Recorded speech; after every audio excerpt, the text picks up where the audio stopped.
আসসালামু আলাইকুম, welcome to my secret kitchen. সবাইকে স্বাগতম। আবার নিয়ে আসলাম আপনাদের মাঝে নতুন একটি রেসিপি। ফার্স্ট টাইম এই ভর্তাটা কাউকে করে খাইয়েলে সে তো বুঝতেই পারবে না যে এটা কী খেয়েছে। এতটাই ইয়াম্মি এবং টেস্টি, খুবই ঝাঁঝালো। আর যদি ঠান্ডা সর্দি লেগে থাকে তাহলে তো এটা খাওয়ার পরে আমার মনে হয় একদমই ভালো হয়ে যাবে।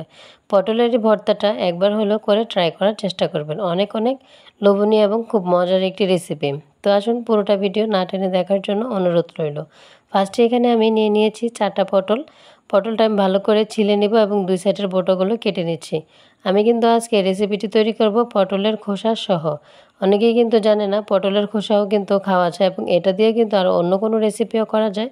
তো যার কারণে আজকে আমি পটলের খোসা সহ এই ভর্তাটা করে আপনাদেরকে দেখাবো। পটলের খোসাতে কিন্তু অনেক বেশি পরিমাণ পুষ্টি গুণাগুণ থেকে আছে। তো এই তো পটলের খোসাটা আমি ভালো করে পটল থেকে ছিলে নিচ্ছি এবং খোসাটা আমি আলাদা সাইডে রেখে দেব এবং পটলটা আমি ছোট ছোট করে কেটে নেব। যদি পটলের ভিতরে খুব বেশি পরিমাণের বিচি থাকে তাহলে সেটা ফেলে দিতে হবে, আর যদি একদম কচি হয়ে থাকে তাহলে কোনো সমস্যা নাই, সেটা নিয়েই করতে পারবেন। তো আমি বিচিগুলো ফেলে তারপরে এটা ছোট ছোট করে কিউব কিউব করে কেটে নিচ্ছি।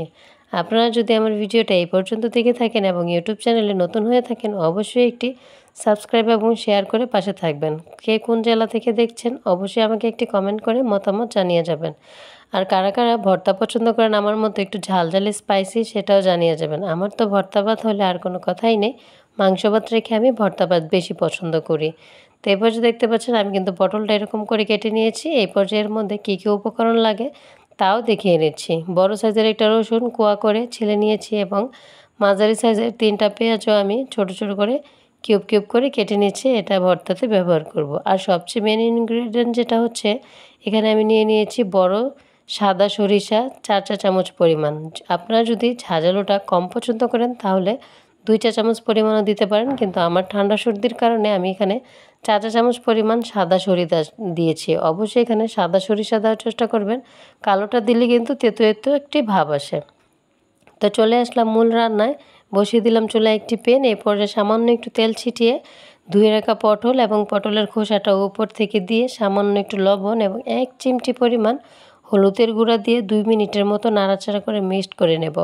হলুদের গুঁড়াটা দেওয়ার কারণ হচ্ছে যেন কালারটা দেখতে সুন্দর হয়, ভাতটা মাখালে যেন আরও বেশি কালারফুল হয়।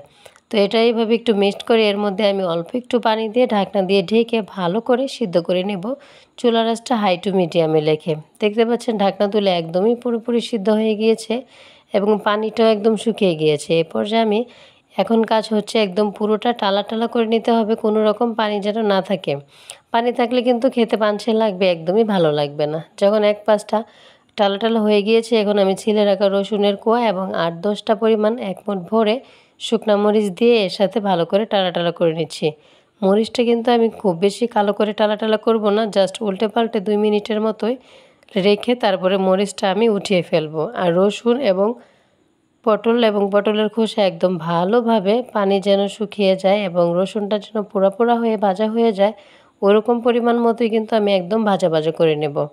আপনারা হয়তো দেখেই বুঝতে পারছেন আমি কী পরিমাণের ভাজা ভাজা করে নিয়েছি। তো এই পর্যায়ে আমার পটলটা এবং রসুনটা ভাজা হয়ে গিয়েছে। এখন আমি এটা সাইডে রেখে চলে আসলাম মূল রান্নায়, মূল বাটাবাটি ভর্তা। আপনারা কিন্তু এই পর্যায়ে চাইলে এটা ব্লেন্ড করে একদম মিহি করে নিতে পারেন। মরিচ, পটল, রসুন, পেঁয়াজ সব কিছু একসাথে দিয়ে ব্লেন্ড করেও কিন্তু সেই ভর্তাটা করতে পারেন, কিন্তু আমি এমন এক ব্যক্তি নাফরবান্দা, ভর্তা মানেই পাটাপোতা। তো ফার্স্টে আমি লবণ দিয়ে মরিচটা ভালোভাবে মিহি করে বেটে নিয়েছি যেন কোনো রকম দানাদার না থাকে। আমার মনে হয় ভর্তা মানেই পাটাপোতা, আর ভর্তা পাটাপোতা ছাড়া খেলে মনে হয় ভালোই লাগে না।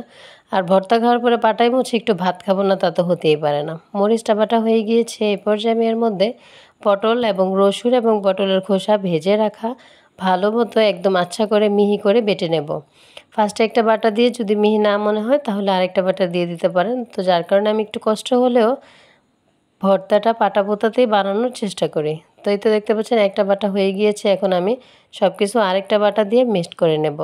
আর ভর্তা ভাত কে কে পাটাপোছা ভাত পছন্দ করেন আমাকে একটি কমেন্ট করে জানিয়ে যাবেন। এই পর্যায়ে আমি 2টা বাটা দেওয়া হয়ে যাওয়ার পরে এখন আমি সরিষাটা এর মধ্যে দিয়ে একদম মিহি করে বেটে নিতে হবে, কোনো রকম আস্তে আস্তে থাকা যাবে না।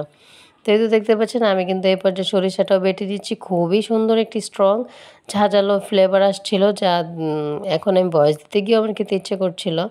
তো এই পর্যায়ে আমি এখানে দিয়ে দিলাম কেটে রাখা পেঁয়াজগুলো একটু একটু আস্তে আস্তে থেতো করে। ভর্তার পেঁয়াজটা কিন্তু একটু থেতো করে দিলে ভালো লাগে, যেন কামড়ে লাগে। একদম মিহি হয়ে গেলে কিন্তু খেতে ভালো লাগে না। তো এরকম করে আমি আস্তে আস্তে করে থেতো করে ভর্তার পেঁয়াজটা এর মধ্যে দিয়ে নিয়েছি। সব কিছু একদম একসাথে করে আবারও ভালোভাবে পাটার পুঁতা দিয়ে একদম মিক্সড করে নেব, যেন একদম পুরোপুরি সব কিছু মিক্সড হয়ে যায়। তো এই ভর্তাটা জাস্ট এত ইয়াম্মি এবং টেস্টি হয়েছে, এত মজা হয়েছে। ফার্স্টেই তো বললাম, ফার্স্ট টাইম কেউ খেয়ে বুঝতেই পারবে না যে সে এটা কী খেয়েছে। একবার হলেও ট্রাই করে প্রিয় মানুষকে এবং নিজেও গরম ভাতের সাথে খেতে পারেন। তো এই তো সব কিছু ইয়ে করে আমি আবার একটু লবণটা টেস্ট করে নিলাম। একটু লবণ দিয়ে ভালোভাবে মিক্সড করে আমি বাটিতে সার্ভ করলে আমার হয়ে যাচ্ছে আমার পটলের ভর্তা এবং পটলের খোসা সহ পটলের ভর্তা। আমি এখানে অল্প একটু ভাত নিয়ে পাটা মোছা ভাত খেয়ে নিয়েছিলাম। এত ইয়াম্মি এবং স্পাইসি হয়েছে, জাস্ট অসাধারণ। আশা করি ভিডিওটি ভালো লেগেছে। সবাই ভালো থাকবেন। আসসালামু আলাইকুম। আল্লাহ হাফেজ।